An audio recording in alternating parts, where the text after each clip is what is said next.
خان صاحب ہے، آج تو بہت بڑا عالم ہے، تو شعور بخشا۔ کس نے تجھے چلنا سکھایا؟ کس نے تجھے بولنا سکھایا؟ کس نے تیری چھاتی میں زور رکھا؟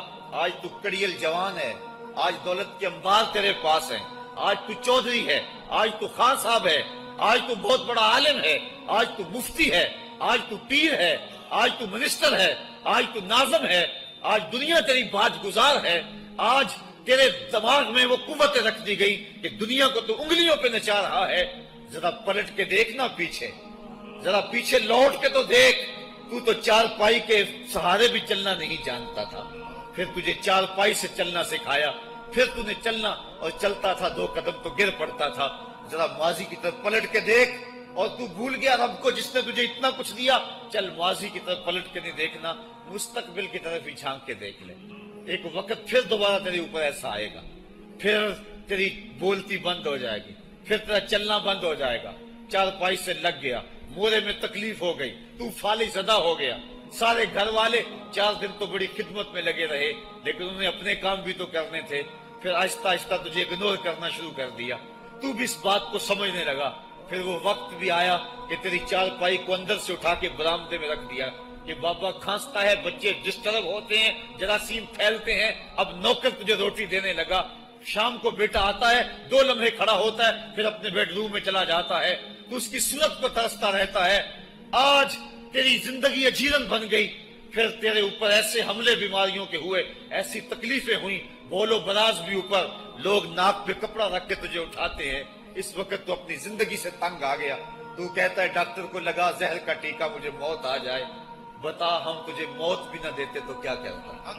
ہم نے تجھے زندگی دی تھی، یہ ہمارا احسان، اور اب تمہیں موت اگر دیں گے تو یہ بھی ہمارا احسان ہے۔ اگر تو تڑپتا تھا، تیری زندگی جو ہے وہ اجیرن بن چکی تھی، سارے تجھ سے تنگ آ گئے تھے، تیرے بیٹے بھی کہتے دعا کرو اللہ بابے کو پردہ دے دے، سارے تیرے پردہ مانگ رہے تھے، اب بتا کہ ہم تجھے پردہ بھی نہ دیتے تو کیا کرتا؟ ثم اماتہ فاقبرہ، شکر کر ہم نے تجھے موت عطا کر دی، فاقبرہ، اور پھر اس کے بعد تجھے قبر دی۔ کتا بھی تو مرا تھا، گھسیٹ کے روڑی پہ ڈال دیا، بکری بھی تو مری تھی، گھسیٹ کے روڑی پہ ڈال دیا، تجھے بھی روڑی پہ ڈال دیا جاتا تو کیا تھا؟ لیکن کہا نا یہ میرا شاہکار ہے، پہلے سے غسل دو، بیری کے پتے بھی ڈال لینا، صفائی خوب ہو جائے، اس کو چٹے لباس کا کفن دو، اس کے سند سند پہ خوشبو ملو، اس کو سلگاؤ، خوشبوئیں سلگاؤ، اس کو خوبصورت چارپائی پہ ڈالو، اس کے اعضائے سجدہ پہ مشک ملو، اور اس کی جو ہے وہ چارپائی کے دائیں بائیں پھول رکھو، اور اب سارا زمانہ تیرا منہ دیکھنے آ رہا ہے، ذرا سوچ تیرا منہ دکھانے کے قابل ہے؟ اور پھر کہا اب اس کو اٹھاؤ قبرستان میں لے چلو، زمانہ آ گیا، تو آج دولہا بنا ہوا ہے اور زمانہ تیری برات بنی ہوئی ہے، اور کہا کہ ایک آدمی نہ اٹھائیں، اس کا پروٹوکول ہے، اس کو 4 آدمی اٹھائیں، کندھا بھی بدلتے رہیں، کہا زیادہ تیز بھی نہ چلنا، میرے شاہکار کو کہیں جھٹکا نہ لگے، اور پھر تیرا پروٹوکول امام کعبہ بھی ہو تو وہ پیچھے ہے، تیری لاش آگے، تو نے ہمارے ساتھ کیا کیا، ہم نے تیرے ساتھ کیا سلوک کیا۔ یا ایھا الانسان ما غرک بربک الکریم، ہم نے کہا اس کے لیے چھوٹا سا گھر بنا دو، اور اس کے اندر پردے میں اس کو رکھ کے اوپر سے مٹی ڈال دو، اوپر پھول ڈال لو، اور پھر اتنی دیر تک کھڑے رہو جتنی دیر تک اونٹ کو ذبح کرتے ہیں، اس کی کھال ادھیڑتے ہیں، اس کا گوشت بناتے ہیں، پھر اس کو تقسیم کرتے ہیں، اور پھر آؤ تو دعائیں شروع کر دو، کبھی کل کی محفل سجا دو، کبھی 10ویں کی، کبھی چہلم کی۔ اے انسان، تیرے ساتھ جو کچھ ہوا لوگوں کی نظروں کے سامنے تجھے رسوا تو نہیں کیا میں نے؟ یا ایھا الانسان ما غرک بربک الکریم، ذرا پیچھے پلٹ کے دیکھ لے، نہیں تو آگے جھانک کے دیکھ لے، تجھے کبھی تو شرم آئے گی، تو کہاں بھٹک گیا، کہاں بہہ گیا۔ آ جا اس کریم رب کی طرف جو 70 ماؤں سے زیادہ پیار کرتا ہے۔ آنا تو نے ہے ہی، آج نہیں تو کل آئے گا، تو کل جو پھر کفن میں منہ چھپا چھپا کے آتا پھرے گا، آج کھلے منہ ہی آ جا، آج میری رحمتیں تیرا بڑھ بڑھ کے استقبال کر رہی ہیں۔ روبی بن حراش ایک بزرگ ہوئے اور تابعی ہیں، تابعی وہ تھا جس نے صحابی کو دیکھا، ساری زندگی ان کے چہرے پہ مسکراہٹ نہیں آئی، وہ کہتے تھے کیا خبر میرا انجام کیا ہوگا۔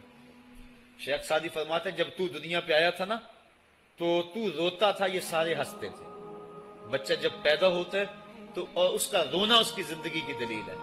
جب تک بچہ چیختا نہیں سارے پریشان ہوتے ہیں، آواز نہیں آ رہی، پتہ نہیں زندہ ہے کہ جو ہے وہ گوشت کا لوتھڑا ہے۔ جب بچہ چیختا سارے خوش ہو جاتے ہیں، مبارکیں دیتے ہیں، مٹھائیاں بانٹتے ہیں، تو اس کا رونا اس کی زندگی پہ دلیل۔ شیخ سعدی فرماتے ہیں جب تو آیا تھا تو روتا تھا، یہ ہنستے تھے، ایسے زندگی گزار تو ہنستا ہوا جائے یہ روتے رہ جائے، یہ نہ ہو کہ روتا آیا تھا روتا ہی جانا پڑے تجھے۔ روبی بن حراش ساری زندگی نہیں مسکرائے، فرماتے تھے کیا خبر میرا انجام کیا ہوگا۔ وقت بیتتا گیا، آخر میں فوت ہو گئے۔ ان کا بھائی ربیع بن حراش غسال کو بلا لایا کہ میرے بھائی کو غسل دو۔ غسال جب غسل دینے کے لیے داخل ہوا تو فوراً باہر پلٹ آیا۔ ربیع پوچھنے لگا کیا ہوا ہے؟ کہا یار تیرا بھائی بڑا عجیب ہے۔ کہا ہوا کیا ہے؟ کہا نحنو نغتسلہ وہو یتبسم، ہم اسے غسل دیتے ہیں وہ آگے سے مسکراتا ہے۔ کہا اس نے قسم کھائی تھی جب تک اپنا اچھا انجام نہیں دیکھوں گا نہیں مسکراؤں گا۔ اس کو امام ابو نعیم نے حلیہ میں لکھا، روز الانف کے اندر امام سہیلی نے لکھا، قاضی ایاز مالک اندلسی نے شفا میں لکھا، اور اسی کو امام جلال الدین سیوطی علیہ رحمہ نے جو ہے وہ الخصائص الکبریٰ میں لکھا۔ کہا یا تیرا بھائی بڑا عجیب ہے، ہم اسے غسل دیتے ہیں وہ آگے سے مسکراتا ہے۔ تو اس نے قسم کھائی تھی جب تک اچھا انجام نہیں دیکھوں گا نہیں مسکراؤں گا۔ آج اس نے اپنا اچھا انجام دیکھ لیا تبھی تو مسکرا رہا ہے۔ 12 لوگوں کے 2 گروہ بن گئے۔ ایک کہنے لگے کہ یار یہ ویسے گڑی ہوئی بات ہے، بھلا کوئی بندہ مرنے کے بعد بھی مسکرا سکتا ہے۔ ایک گروہ کہتا ہے یار بندہ بڑا اچھا تھا، ہو سکتا ہے کہ مرنے کے بعد مسکرایا ہو، زندگی تو اس نے دکھ سے گزاری لیکن بعد میں تو سکھ ملا ہوگا۔ اتنے میں انہیں غسل دے دیا گیا اور لوگ اکٹھے ہو کے ان کے گھر آ گئے، انہیں کفن دے کے پٹڑے پہ ڈال دیا گیا۔ ربیع بن حراش نے جب لوگ باتیں کر رہے تھے، کوئی کہہ رہا تھا صحیح ہے کوئی کہتا ہے غلط تھا، تو اس نے کفن سے ہاتھ باہر نکالا اور لوگوں کو کہا السلام علیکم۔ لوگوں نے کہا وعلیکم السلام، اتتکلم بعد الموت، عجیب بات ہے مرنے کے بعد باتیں کر رہے ہو۔ قال نعم اتکلم بعد الموت، کہا ہاں ہاں میں مرنے کے بعد ہی باتیں کر رہا ہوں۔ عرش فرش تے بانگا ملیاں تے مکے پہ گیا شور، بلے شاہ سا مرنا نہیں تے گور پیا کوئی ہور۔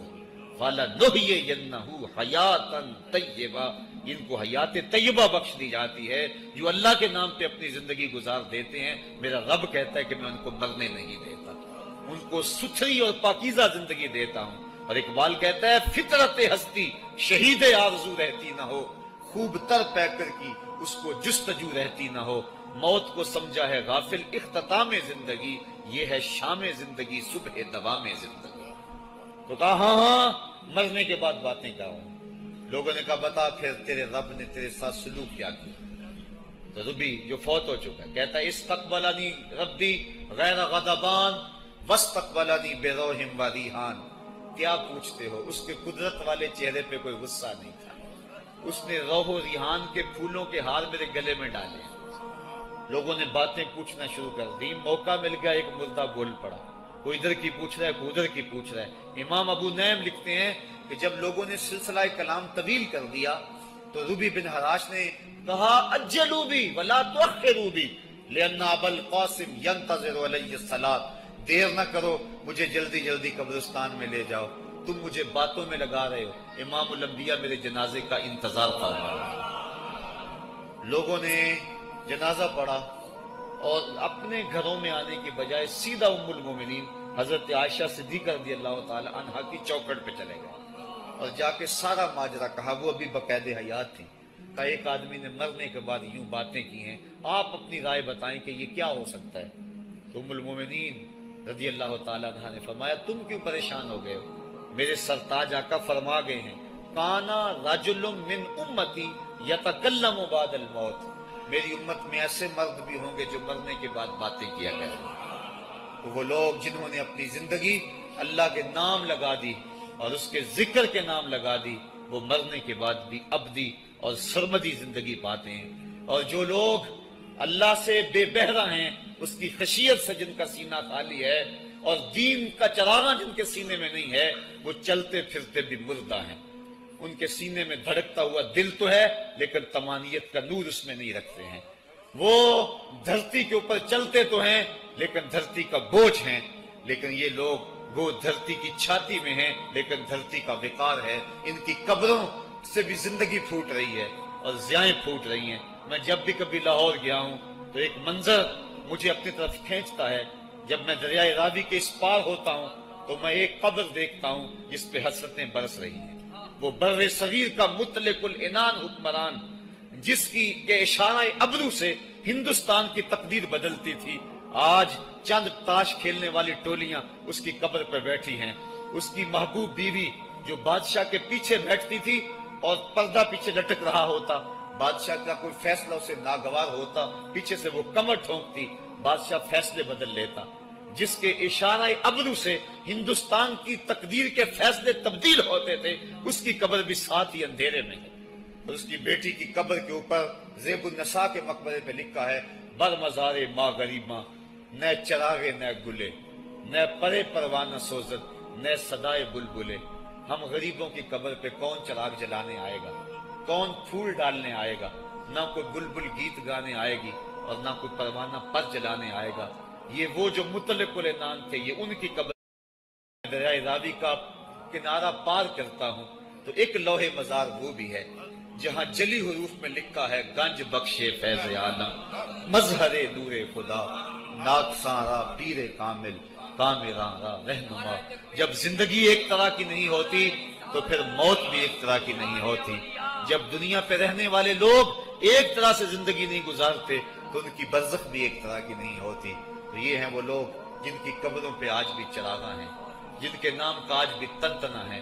1000 سال گزر گئے، ان کی نسبی اولاد تو کوئی نہیں ہے، انہوں نے شادی بھی نہیں کی تھی، لیکن اس کے باوجود دن کو چلے جاؤ، کڑکتی دوپہر کو چلے جاؤ، برستی بارش میں چلے جاؤ، لمبی رات کی تنہائی میں چلے جاؤ، موسم کی کسی بھی شدت میں چلے جاؤ، حکومتوں کے بدلتے ہوئے ماحول، مارشل لاؤ کی کیفیتیں، جس دور جس حالت میں مرضی جاؤ، آپ کو وہاں میلہ نظر آئے گا، وہاں ہجوم عاشقہ نظر آئے گا۔ ارے میں گسارو سویرے سویرے، خرابات کے گرد پھیرے بپھیرے، کبھی اس طرف بھی گزر کر تو دیکھو، بڑی رونقیں ہیں فقیروں کے ڈیرے۔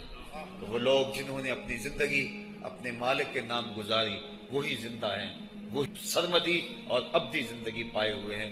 صاحبو، اب میرے اور آپ کے پاس سانسوں کا موقع موجود ہے، ورنہ یہ سانسیں تیزی کے ساتھ پگھل رہی ہیں۔ میں کل امام راضی کو پڑھ رہا تھا، وہ کہتے ہیں، ایک بزرگ فرماتے ہیں، مجھے سمجھ نہیں آ رہی تھی ان الانسان لفی خسر کی، کہ بے شک انسان گھاٹے میں ہے۔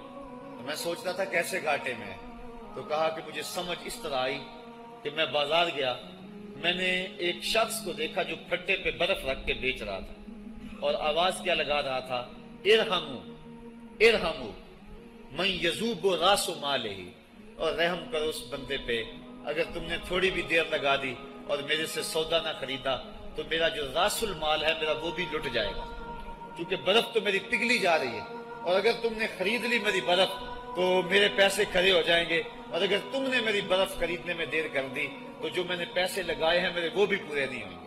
تو وہ کہہ رہا تھا ارحمو من یذوب راس مالہ، وہ کہتے ہیں مجھے ان الانسان لفی خسر کی سمجھ نہیں آ رہی تھی، اس کے اس جملے کو سن کے سمجھ آ گئی کہ انسان جلدی جلدی اپنی سانسوں کو گوا رہا ہے، اسے چاہیے کہ جلدی جلدی ان سانسوں سے کام لے لے، ورنہ یہ سانسوں کی برف پگھل جائے گی اور اس کی یہ پونجی بھی برباد ہو جائے گی۔ تو صاحبو، میں اور آپ لمحہ لمحہ موت کے قریب ہو رہے ہیں، لمحہ لمحہ موت کے قریب ہو رہے ہیں۔ آج میں دوپہر کو بیٹھا تھا تو وہ ایک شخص آ کے میاں صاحب کا شعر پڑھنے لگا، دیگر تے دن گیا محمد، اوڑک نو ڈب جانا۔ تو میری نظر چلی گئی، میں نے کہا ابھی تو 10 بجے ہوں گے، تو میں نے کہا صبح کے 10 بھی بج گئے ہیں اور پھر 12 بھی بج جانے ہیں، پھر ظہر بھی ہوگی، پھر دیگر بھی ہوگی، اور اس کے بعد پھر شام بھی ہو جانی ہے۔ اب ہم دیگر تک تو پہنچ گئے ہیں، اب شام کے تدلکے بھی قریب ہو گئے ہیں، تو یہ دن ڈوب جانا ہے تھوڑی دیر کے بعد۔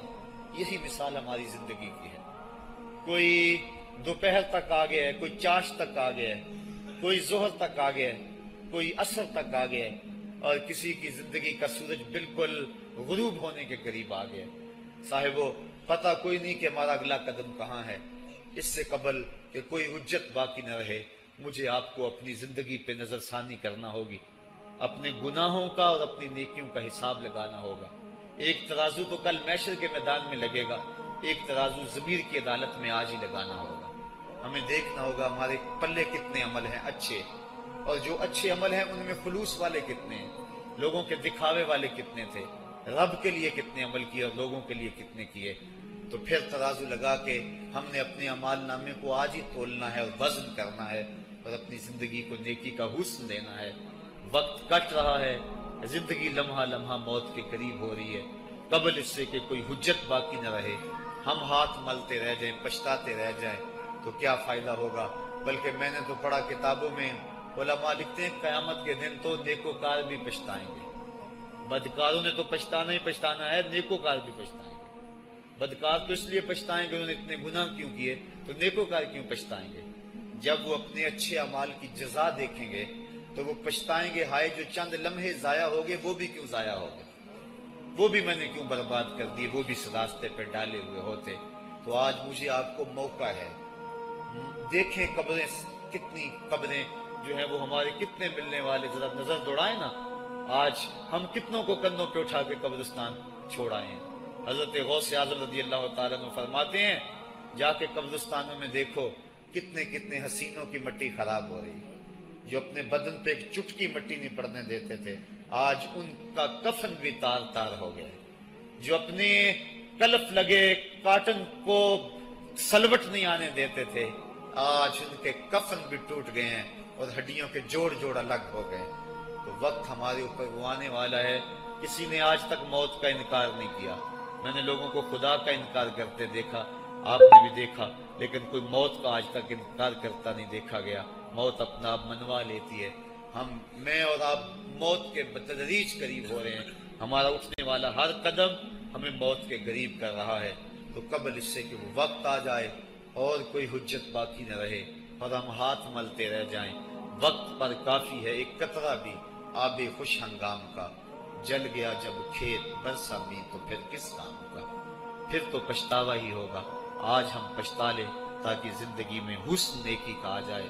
یہ میری آپ سے درد مندانہ اپیل ہے، گزارش ہے، اور میری آپ سے التماس ہے کہ یہ تھوڑی سی زندگی اللہ نے جو مجھے اور آپ کو ودیعت کی ہے، یہ بڑا تھوڑا سا عرصہ ہے، تھوڑا سا موقع ہے۔ یہ دنیا بوائی کا موسم ہے، آخرت کٹائی کا موسم ہے۔ جو بوائی کے موسم کو برباد کر بیٹھا ہے، کٹائی کے موسم میں اس کے ہاتھ کچھ نہیں لگتا۔ تو آج تخم میں عمل ڈال لیں، آج ایک بیج ڈالیں گے کل 70 کاٹ لیں گے، لیکن اگر آج کچھ نہ کیا